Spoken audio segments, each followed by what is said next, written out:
Selamat malam Bapak Ibu, sambil uh, menunggu yang lain bergabung, kita akan mulai saja malam kesaksian online pada malam hari ini. Mari kita berdoa. Tuhan Allah dalam surga, kami mengucap syukur untuk uh, malam hari ini, mengucap syukur untuk hari ini, mengucap syukur untuk pimpinan Tuhan, mengucap syukur untuk berkat Tuhan. Malam hari ini kami akan ngobrol, berbicara, mendengar rekan kami sastra dalam memaparkan beberapa hal yang penting tentang peran seorang ayah dalam kehidupan keluarga. Tuhan boleh sertai sastra, Tuhan juga boleh sertai segala fasilitas yang kami pakai, baik saluran internet maupun aplikasi Instagram yang kami gunakan ini, Tuhan. Kiranya apa yang kami perbincangkan, apa yang kami dengar disampaikan pada malam hari ini boleh menginspirasi kami untuk hidup lebih dekat kepada Tuhan. Di dalam nama Tuhan Yesus kami berdoa. Amin.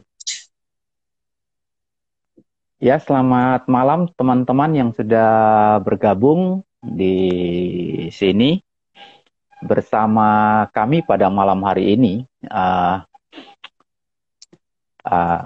Pak Sastra Budiarja. Jadi jangan dipanggil Pak lah. Sebentar ya, maaf agak goyang lagi pasang. Ya, nggak apa-apa. Oke. Jadi saya sedikit latar belakang. Sastra seorang berlatar belakang sarjana psikolog dan kemudian mengambil master konseling, gitu ya. Dan sekarang saya pikir dia akan menjadi seorang konselor yang hebat nanti. Konselor wannabe. sedang belajar. Malam hari ini kita mengambil satu tema, bapakku, aku, dan ayahku. Tentu akan banyak berbicara tentang peran seorang ayah dalam keluarga. Bukan berarti bahwa pembicaraan malam hari ini cuma boleh didengar oleh para suami atau calon ayah, gitu ya. Tetapi juga oleh para calon ibu, ibu-ibu juga, begitu ya. Jadi ini tentang peran seorang ayah dalam tumbuh kembang anak dalam keluarga, gitu. Jadi saya kira kita akan mulai pada malam hari ini, dan kenapa tema ini yang diangkat. Jadi kita langsung bertanya kepada Sastra. Gimana, Sas? Iya, jadi kenapa tema ini yang diangkat untuk tesis gitu ya. Jadi memang saya itu sebelum mengerjakan tesis itu ada banyak hal ya sebenarnya, banyak hal dari pengalaman pribadi juga, kemudian dari pengalaman saya praktek konseling, kemudian pengalaman saya ngelihat teman-teman pemuda juga, ngelihat banyak orang lah ya, banyak hal yang saya amati. Itu saya lihat begini, orang kalau tidak punya ayah atau mungkin ayahnya itu disfungsi gitu ya, itu menyebabkan sesuatu terjadi pada si anak ini gitu ya. Jadi secara psikologis memang ada beberapa dampak ya yang secara ilmiah itu bisa terbukti gitu ya, bisa dibuktikan kalau seorang itu ayahnya tidak hadir atau tidak menjalankan fungsinya, itu tuh akan ada dampak psikologis yang terjadi pada diri si anak ini. Gitu. Nah, tetapi yang jadi fokus saya bukan cuman apa yang terjadi pada si anak ini, tapi masalahnya ketika si anak ini adalah seorang pria, nanti kalau si anak ini makan menjadi papa, nah dia itu akan meneruskan bagaimana dia itu mendapat perlakuan dari papanya itulah yang akan menjadi suatu kerangka ya, akan menjadi suatu pedoman bagi dia, bagaimana dia itu akan menjadi seorang ayah gitu. Hmm. Nah, singkat cerita, kalau si dia itu punya ayah itu disfungsi, maka dia ada potensi untuk terjerat dalam suatu lingkaran setan gitu ya. Hmm. Father absence ini terbawa dalam suatu siklus yang diteruskan antar generasi. Jadi papa yang buruk mencetak papa yang buruk, mencetak papa yang buruk, dan seterusnya begitu. Oke. Nah, problemnya adalah papa yang disfungsi ini itu tuh bukan cuman problem yang ada di sana gitu ya, tapi sebagai orang Kristen ini juga menjadi problem warga Kristen juga gitu. Saya nggak perlu sampaikan detail data-datanya ya, tetapi ada buku yang memang mempelajari tentang spiritualitas anak remaja ya, remaja dan pemuda, dan itu lihat mensurvei gimana sih relasi mereka dengan ayah mereka gitu. Hmm. Nah, itu ditemukan bahwa ada banyak loh di kalangan Kristen itu yang ayahnya itu disfungsi gitu. Ibu itu perannya lebih dominan, sementara ayah itu tuh tidak begitu berperan dalam memberikan teladan. Nah, yang ironis adalah kita sebagai orang Kristen ini kan mengenal Allah sebagai Bapa gitu loh. Nah, kenapa para bapak ini, para ayah ini, kok tidak bisa membawa ya, membawa karakteristik Allah Bapa itu kepada anaknya. Jadi ini bukan suatu krisis psikologis, tapi ini suatu krisis spiritual. Nah, itu krusialnya secara teologis dan secara spiritual itu di situ tuh. Karena masalah ketidakhadiran ayah itu bukan cuma menimbulkan problem yang psikologis, tetapi juga akan apa ya? Seorang anak ini akan melenceng gitu ya. Bagaimana dia punya konsep akan Bapa itu ada potensi untuk melenceng. Dia akan melihat Bapak itu ya seperti si ayahnya ini gitu. Nah, itu problem dasarnya itu gitu, Bos itu. Bentar, Sastra. Kalau uh, Anda katakan bahwa ketidakhadiran seorang ayah atau seorang ayah yang disfungsi, begitu ya. Tetapi kan ketidakhadiran itu kan bukan karena ada macam-macam, maksud saya ya kan. Ada yang orang tua Banget. memang maaf meninggal gitu ya. Ya, Ada yang ya, orang harus berpisah begitu. betul, Nah, betul. nah Oh. ketidakhadiran itu apakah juga termasuk dalam hal-hal ini gitu?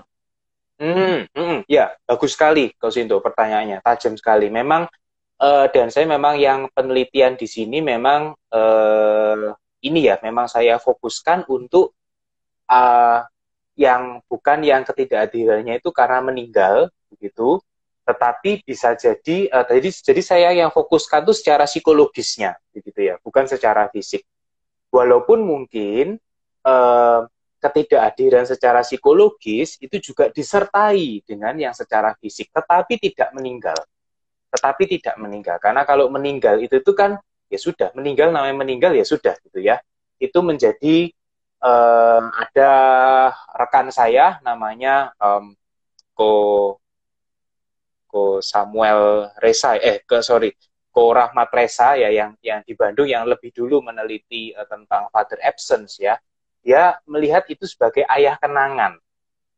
Ayah yang tidak hadir, tapi ayah yang kenangan. Ada di dalam memori, dan mungkin memori itu baik, gitu ya. Nah, itu saya pisahkan dari situ. Nah, ini kita bicara dengan ayah yang ada di keluarganya, ya hidup, atau mungkin tinggal terpisah, gitu ya, tetapi tidak berfungsi secara psikologis, atau mungkin juga tidak hadir secara fisik, gitu kok. Beberapa Jadi yang pasti bukan meninggal. beberapa artikel yang saya lihat itu Hmm. mungkin menyebut fatherless ya. Iya, apakah itu Ya, juga apakah itu bagian daripada penelitian sastra atau gimana? Masalah fatherless itu sebenarnya menurut saya lebih ke pembatasan dari penggunaan istilah secara ilmiah gitu ya. Nah, memang pada kasus yang saya teliti ini ada banyak peneliti lain yang menggunakan istilah fatherless gitu ya. Tetapi saya sendiri kok tidak merasa istilah itu cocok dengan saya begitu, karena gimana seorang anak bisa lahir tanpa ayah gitu kan, nggak mungkin. Pasti there is a father gitu loh. Nggak mungkin seseorang individu itu fatherless, nggak mungkin tanpa ayah, tapi pasti ada ayahnya kan. Tapi ayah itu tidak hadir, masalahnya begitu. Jadi saya rasa itu memang keputusan saya secara pribadi di dalam penelitian ini begitu ya, yang memang saya menggunakan istilah father absence gitu. Nah, kebetulan memang fatherless itu juga secara historis itu ada jadi penelitian tentang ayah itu dimulainya itu sekitar waktu Perang Dunia begitu. Sebagai dampak Perang Dunia ya, banyak ayah-ayah yang udah, banyak tentara-tentara waktu itu kan ada wajib militer segala ya di barat sana ya. Jadi istrinya udah hamil, setelah menikah sudah punya anak, papanya wajib militer. Nah, jadi istilah fatherless itu terkait dalam konteks itu. Ayahnya memang tidak ada karena ayahnya di medan perang dan nggak pulang gitu loh, pulangnya ke rumah bapak gitu. Ayahnya nggak pulang. Nah, jadi memang fatherless itu lebih erat dalam konteks menurut yang saya baca ya, mungkin saya bisa beda dengan literatur yang lain gitu. Tapi fatherless itu terkait dengan zaman perang itu. Nah, itu kurang relevan menurut saya di zaman sekarang yang ya bapaknya nggak kemana-mana, bapaknya ada di rumah bahkan, gitu. Tapi dia absence secara psikologis, dia absence, dia nggak menjalankan fungsinya itu secara optimal atau secara seimbang gitu ya, gitu kok. Apakah father absence yang menurut sastra memakai istilah ini, walaupun di media sosial kan memakai fatherless gitu ya. Saya pikir kita mungkin samakan bahwa ketidakhadiran seorang ayah dalam tumbuh kembang anak, ya kan? Dalam tumbuh kembang anak gitu ya. Jadi walaupun dia ada ataupun memang dia tidak ada gitu ya, karena meninggal, karena berpisah dan lain-lain begitu ya.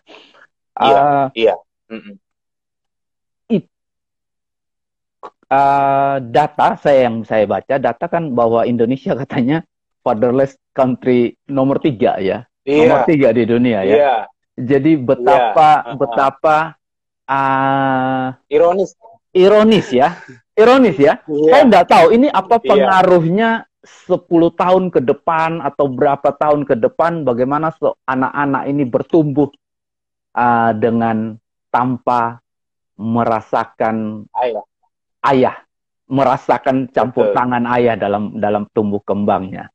Itu gimana? Iya, betul. Jadi terkait dengan data itu ya, itu komentar itu saya juga pakai dalam tesis saya. Kalau nggak salah itu diucapkan sama Mensos Bu Khofifah waktu itu. Nah, tetapi saya berusaha untuk telusuri lebih lanjut dari mana sih si Ibu Khofifah ini bisa bicara Indonesia itu adalah ranking 3 gitu ya, fatherless country. Nah, itu saya nggak temukan. Sayangnya saya tidak temukan gitu ya. Tapi ya, however, itu memang suatu pernyataan yang ironis gitu ya. Untungnya makin ke sini itu tren keayahan itu memang bergeser kok. Gitu. Memang tren keayahan itu bergeser. Jadi mungkin agak out of the box sedikit gitu ya. Tapi kalau Koko ngikutin atau teman-teman jemaat yang lain ngikutin Fast and Furious ya gitu ya. Ini saya nggak catat dalam tesis saya, tapi kalau teman-teman ngikutin Fast and Furious itu di awal-awal di yang satu itu isinya tuh balapan cewek. sama senjata. Ya. Nah, tapi yang kebelakangan, Vin Diesel itu ditampilkan sebagai sosok seorang ayah yang menyelamatkan anaknya. Gitu. Jadi sebenarnya narasi maskulinitas, narasi macho ya, Vin Diesel itu kan memang ya karakteristiknya ya macho ya kan. Fast and Furious itu kita bicara Vin Diesel, Dwayne Johnson yang The Rock gitu ya, yang macho, yang muscular gitu ya. Nah, itu tuh sekarang dipertemukan dengan sosok ayah yang keibuan. Ayah sosok, bukan ayah yang keibuan yang beda gender atau gimana ya, tetapi sosok ayah yang lebih terlibat dalam melindungi, dalam memelihara, dalam menyelamatkan si anak itu. Bukan ayah yang pasif. Nah, untungnya kita itu sudah di dalam peralihan budaya yang seperti ini. Begitu. Nah, salah satu keuntungan memang itu. Tetapi di satu sisi lain, kalau si pria ini kemudian itu dia nggak punya figur ayah yang demikian, maka dia akan terjerat gitu. Dia akan terjerat untuk, loh, budaya kok mengajarkannya begini, tapi aku nggak pernah mendapat perlakuan sebagai anak itu seperti itu. Nah, ini yang bisa menyebabkan suatu kebingungan, suatu tanda tanya, suatu ketidaktahuan gitu ya, bagi para pria ini. Loh, dia mau terlibat, budaya ini sudah mendorong mereka untuk terlibat, but they just don't know how gitu. Mereka nggak tahu mesti gimana. Mereka simply nggak punya kemampuan untuk itu karena nggak punya patron. Mereka nggak punya contoh gitu loh. Apa bukan karena karena budaya? Maksudnya begini, kita di Indonesia kan selalu berpikir bahwa ayah itu bekerja, ibu itu mendidik anak, menjaga anak gitu ya. Nah, apa bukan karena budaya itu sehingga faktor father absence ini bisa menjadi begitu besar di tempat Indonesia? Iya. Ada satu teoris yang tidak terlalu terkenal begitu ya. Saya nggak usah sebut namanya, tambah pusing gitu ya. Tapi dia bagus sekali ya. Dia melihat, dia menggambarkan keayahan ini dalam satu lingkaran yang konsentris ya. Konsentris itu kayak sasaran panah gitu. Dia kecil, lebar gitu ya. Nah, budaya itu ditempatkan yang paling lebar, yang paling luar. Begitu. Termasuk ketika ada iman Kristen, iman percaya Kristen bahwa aku tuh punya Bapa di atas sana. Kepercayaan itu dimasukkan paling luar kok. Sama si orang ini gitu ya. Karena dia teoris psikologis ya. Dia antropologis, dia sosiologis, psikologis gitu ya. Dia tidak ke spiritual dan ke teologinya begitu. Jadi budaya itu dimasukkan di luar. Nah, yang paling kecil, yang paling dekat itu adalah bagaimana si anak itu memaknai relasi dengan ayahnya. Jadi kalau budaya itu punya pengaruh begitu, tetapi dia punya figur yang paling dekat, itu justru yang menentukan bagaimana dia itu punya kerangka untuk menjadi seorang ayah. Gitu. Jadi budaya memang berpengaruh, benar, tapi justru yang paling signifikan itu yang di dalam itu. Nah, ini kalau masuk ke hasil penelitian saya ya. Jadi penelitian saya kualitatif, belum tentu bisa digeneralisasikan, tapi mungkin bisa kasih insight gitu ya. Nah, yang saya temukan begini, bagaimana si pria itu menjadi seorang ayah, itu kayak, apa ya, dipatri ya, dipahat. Jadi, bagaimana figur ayah itu memahat dirinya untuk menjadi seorang ayah. Bagaimana dia mendapat perlakuan sebagai anak. Seperti itulah dia akan menjadi seorang ayah. Bagi anak laki, bagi anak perempuan. Bagi anak laki. Saya kebetulan tidak meneliti gitu ya, tidak meneliti secara khusus itu, tetapi kalau secara perempuan itu begini, bagaimana ayahnya memperlakukan dia kira-kira akan mencari pria yang begitu untuk menjadi calon istrinya. Calon suaminya. begitu. Karena yang dia punya konstruk itu ya yang namanya papa, yang namanya suami, yaitu yang seperti papa itu begitu. Nah, itu kan terekam di sini. Terekam di bukan hanya di otaknya tetapi di secara psikologis ya, secara uh, inner father ya. Teoris ini bilang ya. Jadi ayah itu tuh tergambar di batin yang paling dalam. Sosok ayah itu yang seperti apa sih gitu. Nah, itu yang akan jadi guidance-nya dia. Kalau pria, bagaimana dia menjadi seorang ayah. Kalau wanita, bagaimana dia akan mencari Suami. sosok ayah, sosok suami. Dan bagaimana dia akan Seperti apa? memperlakukan suaminya, begitu. Artinya, kalau seorang anak perempuan, dia punya ayah yang pasif, maka dia juga akan membiarkan suaminya menjadi ayah yang pasif, gitu loh. Jadi dia nggak masalah dengan itu gitu. Ya papaku juga begitu kok, suamiku begitu, ya udah, ya memang sama gitu. Ya gitu Kecenderungan sih itu besar, kalau tentang. kecenderungan itu besar ya. Jadi misalnya karena Nah, saya paham begini, karena anak perempuan itu mungkin memang laki-laki pertama yang dia kenal dalam hidupnya pasti kan ya, papanya, ayahnya kan, ya, ya. Sehingga betul, bisa jadi itu menjadi patron dia untuk betul. mencari pendamping hidup juga. Ya, patronnya ada seperti yang dia kenal pertama gitu ya. Nah, seperti yang Yes, Pak benar. Sastra ngomong bahwa ketika dia kecenderungan mencontoh begitu, apa itu sebegitu besar ya. Jadi hal-hal yang kelihatannya buruk misalnya ya, saya tidak katakan maksudnya hal-hal yang oh dia merokok, ya, ya papa saya merokok nggak apa-apa gitu. Apakah Mm-mm. itu pengaruh itu besar seperti itu ya, Sas?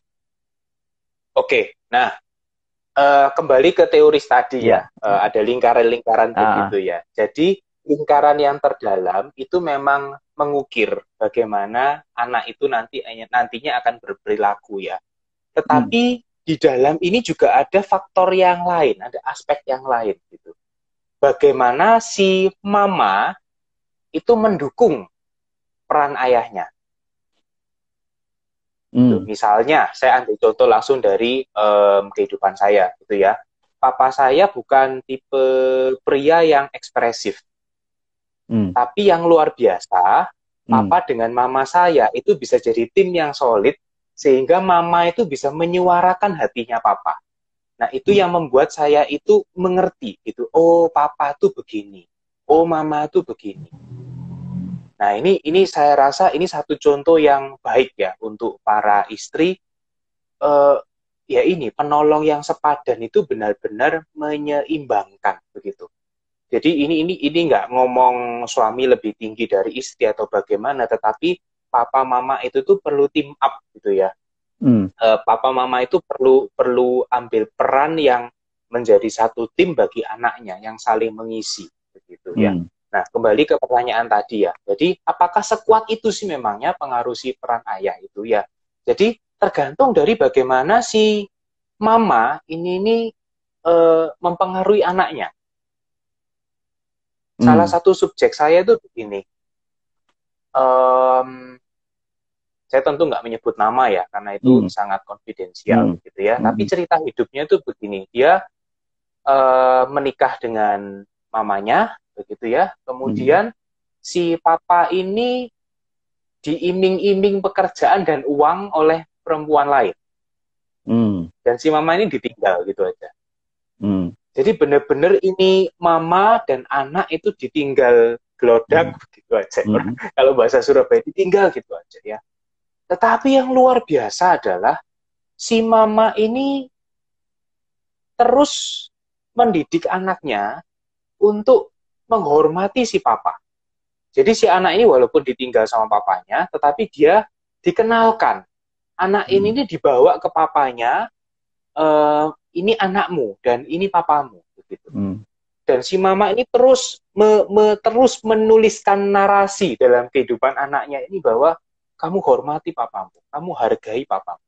hmm, Eh, jadi walaupun si anak ini memang bergumul ya, memang bergumul dengan kepahitan sama papanya, tetapi itu bisa meredam, itu bisa meredam. Ini mungkin begitu. Itu bisa meredam. ini berarti karena ibu ya, peran Iya, ibu, iya, iya. peran ibu. Jadi peran papa itu memang kuat, tetapi walaupun peran papa itu kuat, tetapi bukan berarti tidak bisa dipatahkan, tidak bisa Oke. diputuskan. Salah satu yang cukup kuat adalah bagaimana si mama ini memberikan pengajaran, memberikan pedoman bagaimana si anak ini memikirkan tentang papanya. Oke. Jadi mama itu sebagai jembatan gitu. Mama itu sebagai jembatan untuk berrelasi dengan papa gitu. Karena mama itu bagaimanapun juga adalah orang pertama ya, figur kelekatan pertama ya, berasal dari rahim mama itu nggak bisa tidak ya, karena apalagi mama itu kan menyusui ya sebagai Hmm. pengasuh utama ya. Hmm. Jadi Hmm. mama itu selalu menjadi first person. Nah, Hmm. papa, jadi kalau ini aku dan mamaku ya, ini aku dan mamaku seperti orang dalam gitu ya. Karena Hmm. aku dan mamaku pernah menjadi satu. Nah, Hmm. papa itu menjadi seperti orang pertama yang di luar sana gitu. Papa Oke. itu yang menjembatani anak untuk keluar Hmm. gitu. Jadi bagaimana anak itu merasa diterima oleh dunia luar, bagaimana anak ini bisa berani untuk menghadapi dunia luar, bagaimana dia itu untuk bisa eksplor dunia luar, itu tuh perlu diantar sama papanya, perlu dijembatani. Papa itu menjadi jendela, menjadi pintu, begitu ya. Nah, tetapi relasi anak dengan papa itu juga dijembatani sama si Mama. mama. Bagaimana mama menuliskan kesan tentang papa itu juga besar pengaruhnya dalam diri anak. Artinya kalau papanya itu baik, sudah berusaha sedemikian rupa, ya. Tetapi cerita yang dituliskan sama mamanya adalah kebencian, kebencian dan Hmm. kebencian, maka anak ini tidak bisa besar kemungkinannya untuk akhirnya apa ya benci sama papanya gitu. Dan kalau dia besar, dia juga bisa menjadi ayah yang buruk gitu kalau seorang laki-laki, begitu. Iya, bisa jadi. Ya bisa jadi gitu. Kalau nah ini dia ya yang hal lain ya. Jadi peran mama itu penting, peran istri itu penting ya. Yang kedua adalah dalam hidup pria ini, kemudian dia itu punya figur ayah yang lain nggak? Kalau figur-figur pria yang lain adalah yang seperti papanya, waduh, susah, susah Hmm. gitu. Jadi yang saya temukan lagi ya, akhirnya apa yang membuat si para tiga pria ya, ada tiga subjek ini yang saya teliti gitu ya. Apa yang membuat tiga pria ini akhirnya itu berbalik gitu ya, dari pribadi yang father absence, dari diri yang fatherless gitu ya, dia menjadi seorang father yang baik begitu ya. Apa sih baliknya begitu ya? Ah, Nah, ah. yang pertama yang saya temukan yang sangat kuat di ketiga orang ini adalah mereka mengalami Allah sebagai Bapa. Oke. Mereka mengalami Allah sebagai Bapa. Nah, ini penting banget. Karena kalau kita itu cuman sampai terbatas pada ayah kita, ya ayah kita adalah ayah yang berdosa. Hmm. Sesempurna-sempurnanya ayah kita, sehebat-hebatnya ayah kita, saya termasuk orang yang salut sama papa saya, sangat menghargai papa saya, tetapi semakin kesini, semakin saya belajar psikologi, saya juga ngerti, oh oke, saya bisa ngerti pergumulan papa saya. Dan Hmm. itu bukan salah beliau, gitu, karena beliau juga dibesarkan dengan seperti itu, begitu. Hmm. Jadi beliau adalah, apa ya, ya keluarganya membuat dia seperti itu. Dan dia akhirnya menjadi ayah ya yang seperti itu. Ayah saya luar biasa bagi saya ya, pribadi yang Hmm. penuh pengorbanan, banyak memberikan contoh bagi saya. Tetapi misalnya secara emosi tidak begitu ekspresif papa saya begitu. Nah, saya mendapatkan figur ayah yang ekspresif itu dari figur pria yang lain. Nah, ini yang penting kok. Jadi figur pria yang lain itu bisa juga Allah Bapa itu sendiri, bisa juga figur pria yang lain. Itu yang akhirnya mengisi ya, akhirnya yang menuliskan ke dalam benak saya atau di dalam benak subjek-subjek saya itu bagaimana mereka harus menjadi ayah. Itu dulu deh. Jadi itu. Poin pertama dulu yang saya mengalami Allah Ya. sebagai Bapa. Mungkin terlalu luas gitu ya. Terlalu luas ya. Iya. Sederhananya seperti apa mereka sampai pada titik itu? Iya. Ada banyak pengalaman ya. Jadi ini memang suatu pengalaman spiritual yang mereka alami, yang para subjek saya ini alami ya. Dan itu pengalamannya beragam. Ada yang mereka ikut camp, ya camp itu memang tentang hati Bapa, dan hati Bapa yang diajarkan pada waktu itu adalah hati Bapa yang tegas, tapi juga lemah lembut. Ya, tegas tetapi juga lemah lembut, begitu. Bapa yang tegas dan lemah lembut. Nah, sementara sejauh dia hidup begitu, ayah yang dimiliki itu adalah ayah yang terlalu tegas, tetapi tidak ada lemah lembutnya. Nah, itu langsung apa ya? Jadi figur Allah Bapa itu langsung memprogram ulang gitu pikirannya dia. Loh, jadi selama ini aku menjadi ayah yang terlalu tegas juga. Menjadi ayah yang sulit untuk menjadi ayah yang lemah lembut. Atau sebaliknya, selama ini figur ayah yang saya dapat adalah figur ayah yang lemah lembut. Saya nggak pernah didisiplin, saya nggak pernah dihukum. Papa saya tidak pernah dengan keras menegur saya bahwa saya salah. Nah, ketika mendapatkan pengajaran ini, Allah adalah Bapa yang lemah lembut dan tegas. Nah, ini bahasanya sekarang tuh ketampol dia gitu. Tertemplak gitu ya. Dia sadar, loh iya ya, saya ini menjadi ayah juga menjadi ayah yang terlalu lemah lembut, tetapi tidak bisa tegas, tidak bisa mendisiplin. Atau hal yang lain lagi, saya bisa merasakan bahwa Allah Bapa di dalam diri Kristus itu berkorban sedemikian rupa untuk keselamatan saya, berkorban mati-matian begitu untuk keselamatan saya, untuk hidup saya. Nah, itu mungkin bisa menumpuk ya, bisa menumpuk atau menutupi pengalaman ayah yang pasif, yang tidak pernah berkorban, menjadi Allah Bapa itu yang berkorban untuk saya. Cerita lain lagi yang subjek saya yang ditinggal ayahnya itu, walaupun ayahnya hidup ya,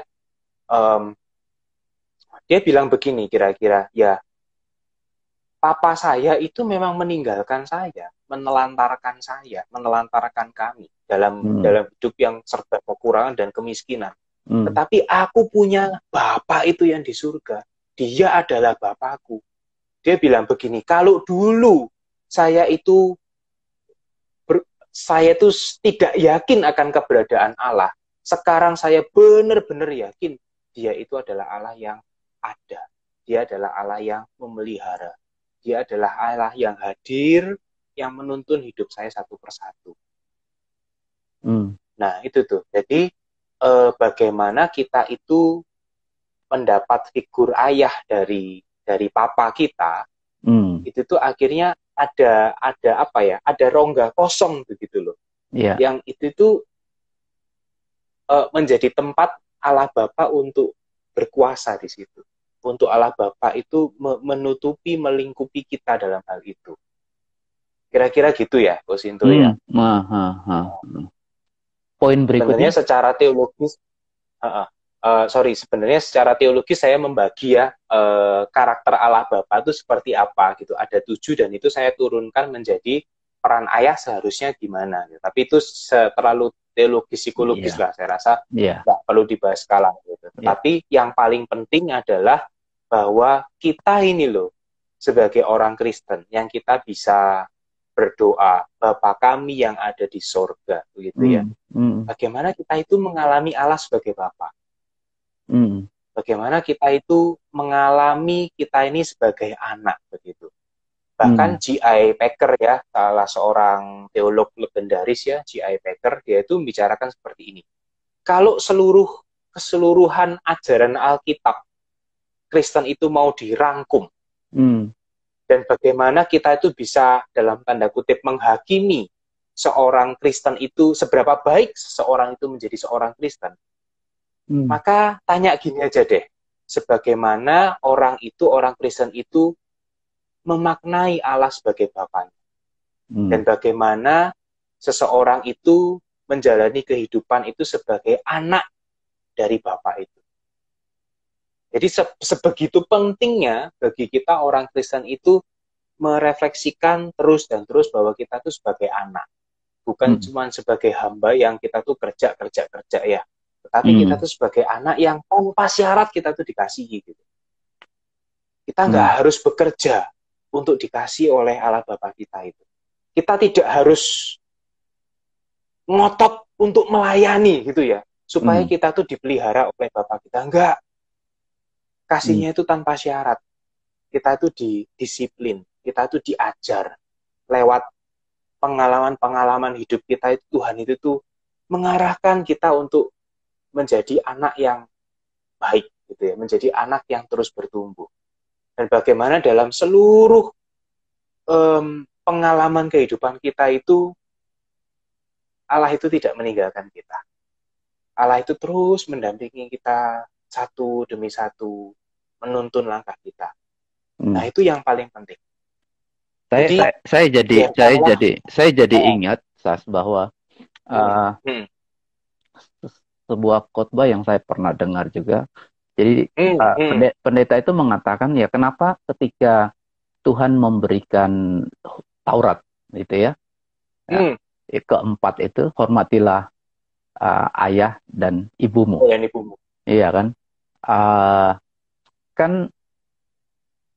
Kan sebenarnya susah bagi seorang anak untuk menghormati gitu ya. Kan maksudnya memahami menghormati gitu.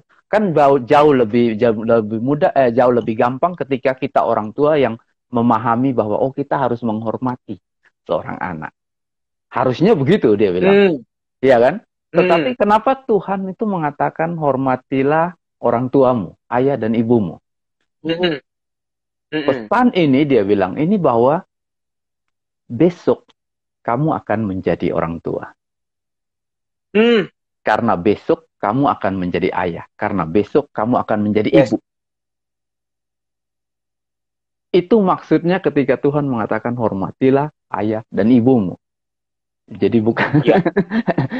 Jadi itu sudah supaya berikutnya itu semua berjalan menjadi lebih baik gitu ya. Nah, kebetulan Kosinto ngomongin ini ya. Ini jadi satu pemahaman saya yang masih saya renungkan terus-menerus begitu ya. Saya nggak tahu secara teologis apakah ini sudah begitu tepatnya begitu ya. Tetapi saya rasa kok ayat-ayat Alkitab juga mengarah ke situ. Ya, betul sekali kok. Itu jadi kan gini ya. Tuhan itu merancang kehidupan kita dari anak menjadi bapak. Dari anak menjadi orang tua. Orang tua, ya. Sementara baik bapak dan orang tua, baik saya dan orang tua saya itu punya bapa di surga, sama-sama punya bapa di surga, begitu ya. Jadi ringkasnya itu begini: ketika kita itu nanti menjadi seorang orang tua, ketika kita menjadi seorang ayah, sebenarnya kita itu sedang dalam tanda kutip dipaksa Tuhan untuk memahami hati sang bapa. Jadi sebenarnya keseluruhan hidup manusia dari anak menjadi ayah, dari anak menjadi orang tua, itu adalah suatu proses di mana kita itu mengenal hati Bapa. Dan bagaimana caranya Tuhan itu membuat kita mengenal hati Bapa? Ya gampang bagi Bapa. Kita disuruh jadi Bapa gitu. Kita disuruh menjadi Bapa di dunia itu supaya kita itu tahu bagaimana ketika kita itu sudah memberikan segala-galanya, tetapi kita dikhianati anak sendiri, kita diberontak oleh anak sendiri, yaitu kita tuh merenungkan bagaimana ketika kita tuh memberontak pada Allah. Tetapi Allah itu begitu mengasihi kita, ketika kita pun ini memberontak, dia tetap mengasihi kita dengan luar biasa. Ya sebenarnya kan orang tua juga mengalami itu ya. Terus itu mungkin walaupun anak-anaknya cewek ya, saya sendiri juga mengakui saya beberapa kali memberontak sama orang tua saya gitu. Tetapi orang tua saya tetap, maksudnya gini loh, ketika saya memberontak, papa mama saya nggak pernah bilang gini, mulai hari ini kamu tidak menjadi anakmu lagi. Itu enggak gitu. Itu enggak. Jadi ketika kita itu kita itu menjadi ayah, kita itu menjadi orang tua, Tuhan sedang mengajak kita untuk mengenal hatinya. Tuhan sedang mengajak kita untuk tumbuh menjadi hati yang punya hati seperti hati Bapa itu. Nah, itu yang saya mau share pemahaman saya yang saya renungkan akhir-akhir ini, Bos itu. Nah, oke, kita lanjut yang kedua ya, Ko ya. Tadi kita bicara tentang itu ya.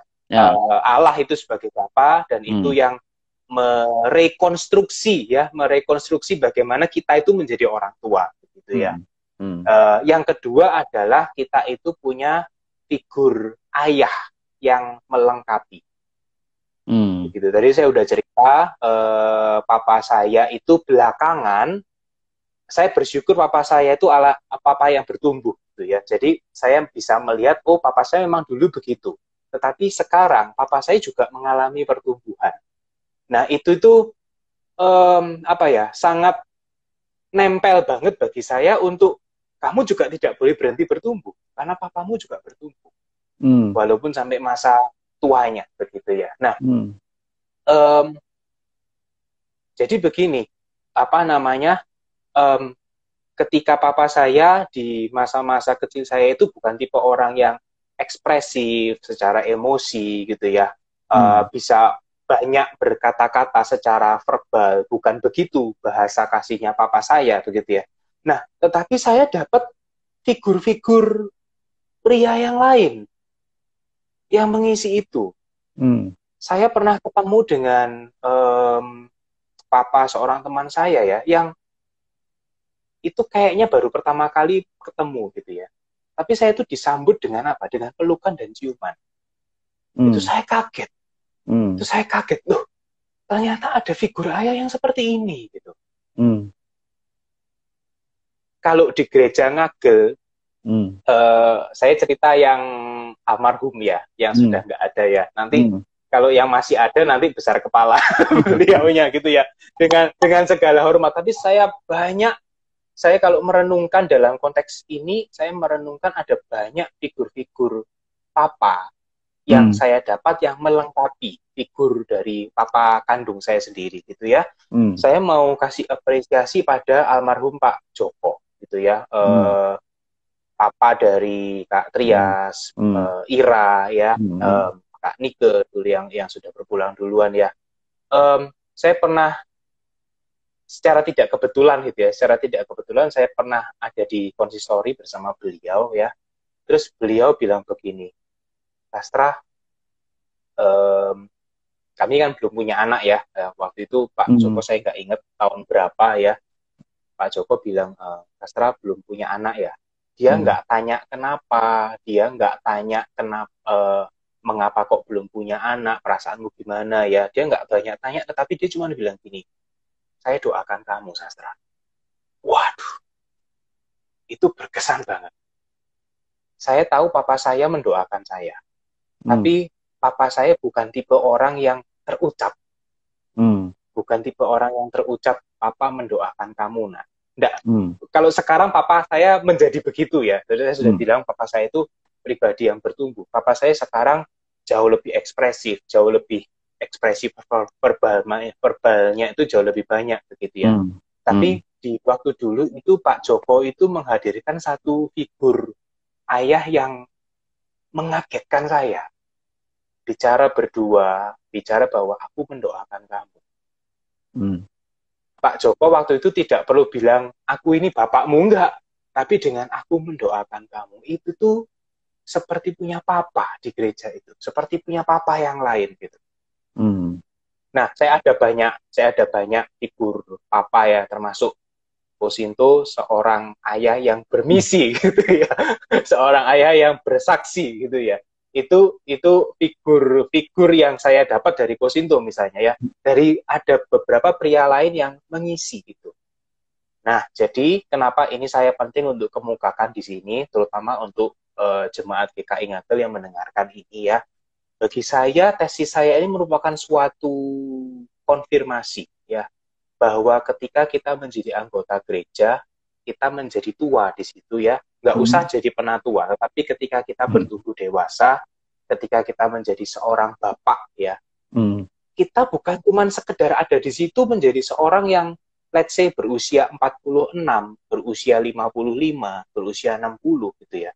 Tetapi kita ini para pria dipanggil untuk membawa karakteristik kebapaan Allah itu pada jemaat gereja kita gitu. Hmm. Kenapa? Karena di gereja itu ada anak-anak yang ada pria-pria, ada wanita-wanita yang mengalami father absence. Kita tahu atau tidak itu bukan urusan kita mungkin. Hmm. Tetapi ketika kita di gereja, kita itu adalah di dalam satu komunitas yang kita tidak tahu itu. Yang kita hadapi, anak-anak muda yang kita hadapi itu bagaimana dengan papanya. Udah kita nggak perlu tahu. Yang jadi PR kita adalah kita tuh menjadi bapak bagi mereka. Menyapa Hmm. mereka mungkin secara pribadi. Mungkin seperti Pak Joko bilang, aku mendoakan kamu. Atau Hmm. mungkin kalau kita kenal dalam diri dalam pelayanan kita, ya kita mungkin saat ini itu terjerat dalam begini. Ini salah satu kekhawatiran saya yang pernah saya share ke beberapa orang penatua, ke para Hmm. pendeta ya. Kita itu terjerat dalam rutinitas yang gini loh. GKI itu banyak event. Hmm. Jadi saya misalnya ketemu Kosinto. Hmm. Kalau kita itu bareng-bareng jadi panitia Natal, Hmm. jadi panitia Paskah. Hmm. Tapi setelah itu kita nggak ketemu lagi, kita nggak ada urusan. Hmm. Loh, kalau gitu kan gereja itu jadi IO dong. Jadi IO yang tua cuman ngajarin yang muda. Dalam konteks apa? Dalam konteks kerja. Hmm. Nah, ini bukan narasi relasi bapak anak yang Tuhan mau gitu loh. Hmm. Relasi bapak anak yang Tuhan mau itu adalah satu relasi yang dekat, yang bicara bukan dalam konteks kerja, tetapi kehidupan pribadimu seperti apa. Nah, ini nih yang jadi panggilan kita bersama untuk membawa ini ya di dalam konteks pelayanan kita. Ketika kita menghadapi anak-anak muda, ketika kita menghadapi orang-orang lebih muda, jemaat remaja pemuda, ayo kita itu hadir sebagai kakak, kita hadir sebagai ayah, kita hadir sebagai mama bagi mereka. Kenapa? Siapa tahu mereka tidak mendapatkan figur itu dari di rumahnya. Oke. Dan itu somehow bisa menuliskan narasi yang berbeda. Ya. Dan kalau itu kita tuliskan, kita dipakai Roh Kudus untuk memulihkan suatu generasi. Ini yang luar biasa. Memulihkan suatu generasi. Hmm. Saya menjadi pria yang sekarang seperti ini, Hmm. itu benar dari papa saya, tetapi juga saya merefleksikan bagaimana papa, Allah Bapa itu menjadi papa bagi saya. Dan juga dari sekian banyak pria-pria lain yang menuliskan keayahan itu dalam diri saya. Ya. Nah, ini suatu ajakan bagi kita semua. Gitu kok. Ini yang perlu saya ceritakan ke teman-teman jemaat di sini untuk suatu gambaran ya bagaimana kita itu perlu bergereja, bagaimana kita itu perlu berkeluarga gitu kok. biar biar kita bisa dapat lengkap, Tas. Yang ketiga, karena waktunya. Poin ketiga. Iya, yang ketiga ya. Saya langsung ke ini ya, peran komunitas ya. Jadi tadi kebapaan Allah ya, Iya. terus gitu. Kemudian figur ayah yang lain dalam hal ini dalam konteks gereja, dan satu hal lagi yang penting adalah peranan istri dan peranan keluarga, ya. Hmm. Nah, ini kita bukan bicara lagi tentang dirinya si pria itu menjadi seorang ayah, tetapi istri itu kuat peranannya untuk mendukung si ayah ini menjadi ayah yang bertumbuh, Oke. gitu. Jadi dari ketiga subjek saya itu, mereka itu sama-sama mengakui bahwa para istri mereka itu memberikan dukungan yang luar biasa. Ketika mereka itu marah-marah, karena papanya juga begitu ya, istri ini mau ngendek gitu ya bahasa Jawanya, mau merendahkan hati, mau merendahkan diri, mereka buat perjanjian. Kalau si suami sudah marah-marah, si istri diam. Dengan diam aja, itu bisa membuat si suami ini berubah. Contoh yang lain dari subjek saya ya, dari subjek saya ini yang ditinggal sama papanya gitu ya. Nah, karena ditinggal papanya ini dampak psikologisnya lebih banyak gitu ya. Jadi rendah diri ya, dia itu merasa butuh in control gitu ya terhadap anak-anaknya ya. Sehingga kalau tanya sekali anaknya tuh membantah, oh dia sensitif sekali. Dia sensitif sekali, bisa marah-marah ke anaknya, bisa nggak suka sama anaknya gitu. Nah, si istri ini menjembatani komunikasi. Pak, anakmu tuh maksudnya begini. Nah, dikomunikasikan juga kepada anak. Nah, papamu itu dulunya itu begini loh. Papamu itu tidak punya papa. Jadi yuk kita bantu yuk. Kita bantu papa kita itu untuk menjadi papa yang lebih baik.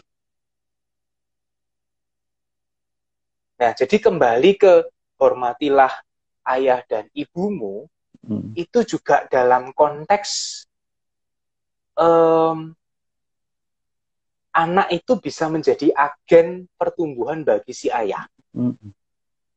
Saya ulang ya, anak itu bisa menjadi agen pertumbuhan si ayah. Jadi kita sebagai istri, kita sebagai anak, udah deh kita nggak usah bertanya gini loh. Kita tuh jangan bertanya bagaimana cara merubah ayah saya, bagaimana cara merubah suami saya. Karena bingung, kita pusing gitu loh. Kalau bertanya itu bagaimana merubah dia, itu kita pusing. Yang perlu kita tanyakan gini, apa yang bisa saya lakukan supaya suami saya, supaya papa saya bisa menjadi papa yang lebih baik. Salah satunya adalah dengan hormati papa, hargai papa, jadikan dia papa, jadikan dia kepala keluarga. Kelihatannya itu loh, gimana aku bisa menjadikan dia kepala keluarga sementara dia tidak bisa jadi kepala. Nah, tapi kalau siklusnya gini, Anda terjerat dalam lingkaran setan, kita terjerat dalam lingkaran setan, enggak.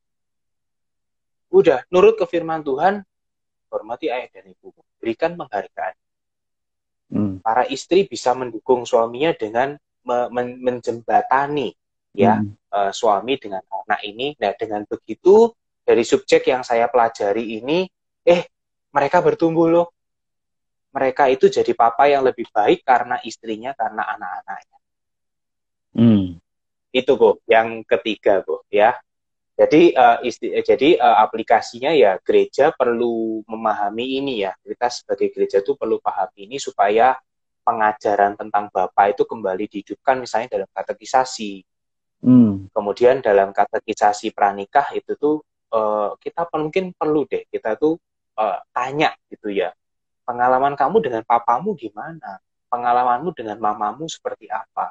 Kamu memaknai Allah sebagai Bapamu itu seperti apa?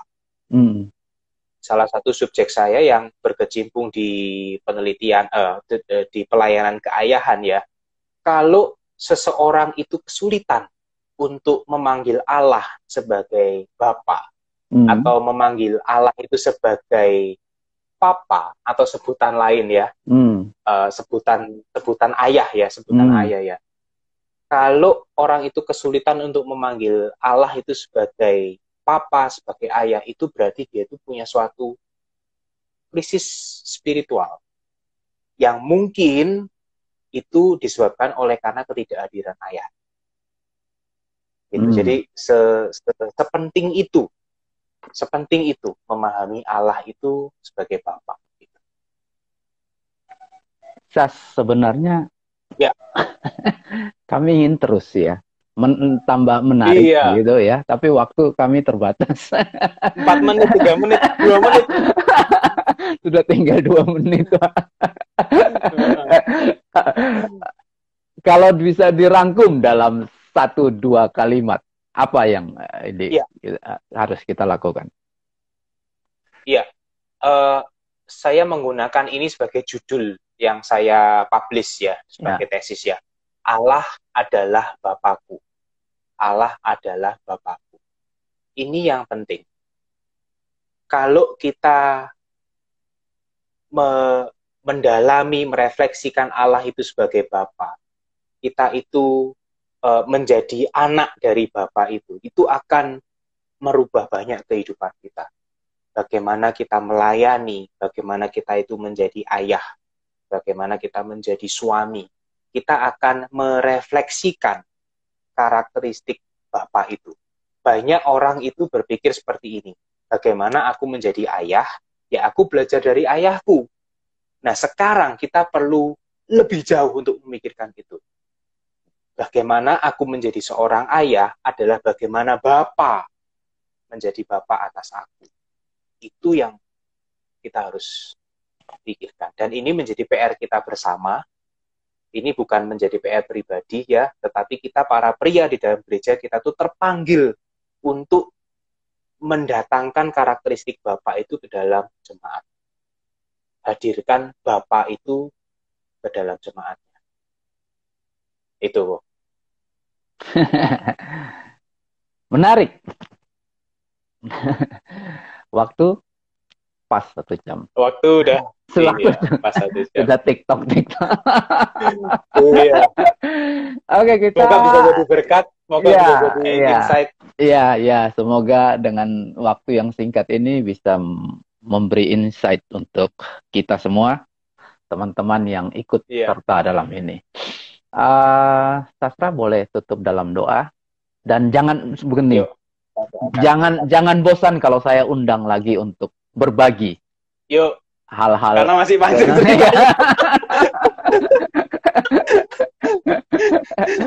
Silakan Sastra. Tuhan, ini kami anakmu, ajarlah didik kami menjadi benar-benar menjadi anakmu.